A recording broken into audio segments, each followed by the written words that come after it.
जय हिंद दोस्तों, स्वागत है आप सभी का हमारे YouTube चैनल साइंस शिक्षा में। आज के इस वीडियो में हम लोग बात करने वाले हैं क्लास 10th का एक बहुत ही इंपॉर्टेंट क्वेश्चन, संसाधन किसे कहते हैं। ठीक है, संसाधन को इंग्लिश में रिसोर्सेज कहते हैं। क्लियर। तो हमारा क्वेश्चन है संसाधन किसे कहते हैं। क्लियर। आइए इस क्वेश्चन को हम लोग बेहतरीन ढंग से समझने का प्रयास करते हैं। ठीक है, तो हमारे पर्यावरण में उपलब्ध वे सभी वस्तुएं जो मानव की ज़रूरतों की पूर्ति करते हैं उसे संसाधन कहते हैं। ठीक है, तो सिंपल सी बात समझिए, हम लोग जिस भी चीज़ का यूज़ कर रहे हैं वो सभी चीज़ क्या कहलाएगा, संसाधन। ठीक है, क्लियर। और वो हमारे प्रकृति से ही मिलता है। क्लियर, हमारे चारों ओर मिलता है। तो हमारे पर्यावरण में उपलब्ध वे सभी वस्तुएं, सारे वस्तुएं नहीं, सिर्फ वे वस्तुएं जो मानव की ज़रूरतों को पूरा करती है उसे हम लोग संसाधन कहते हैं। ठीक है, जैसे समझिएगा, अपने पृथ्वी पर बहुत तरह की वस्तुएं मौजूद हैं। ठीक है, तो जो वस्तुएं हमारी ज़रूरतों को पूरा करेंगी वे संसाधन कहलाएंगी, और जो हमारी ज़रूरतों को पूरा नहीं करेंगी वो संसाधन नहीं कहलाएगी। ठीक है, तो अगर आपसे कोई क्वेश्चन पूछे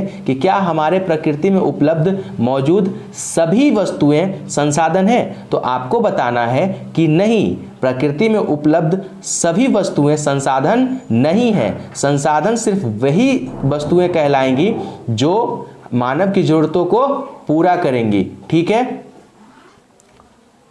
संसाधन जो होते हैं वो आर्थिक रूप से संभाव्य एवं सांस्कृतिक रूप से मान्य होते हैं। ठीक है, इसका मतलब हम लोग समझते हैं। ठीक है, तो संसाधन जो होते हैं आर्थिक रूप से आपको ऐसी संभावना प्रकट करती है कि उससे आपको आर्थिक रूप से लाभ होगा। ठीक है, जैसे समझिएगा कि किसी जगह पर कोयला मिला। ठीक है, तो कोयला को निकालने में खर्च होता है। ठीक है, और उसको बेचने पर उनको कुछ ना कुछ फायदा होगा, पैसे मिलेंगे। लेकिन जितना बेचने पर उनको फायदा मिलता है उससे कहीं ज़्यादा कोयला निकालने में खर्च हो जाता है। तो आपको समझ में आ रहा है कि उनको नुकसान हो रहा होगा।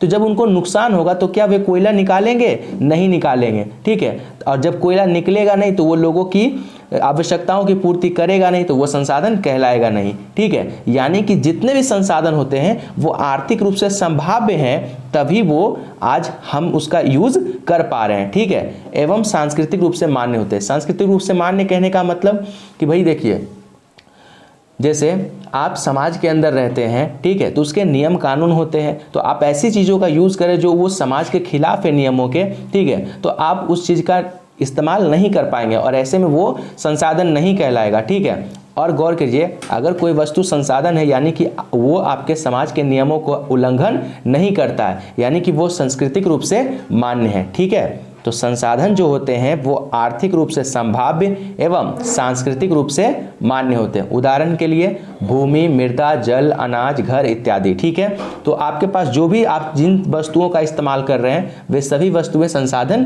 कहलाएंगी। ठीक है, संसाधन है क्या? जो मानव की जरूरतों को पूरा करती है उसे हम लोग क्या बोलते हैं? संसाधन। आई होप कि आपको समझ में आया होगा।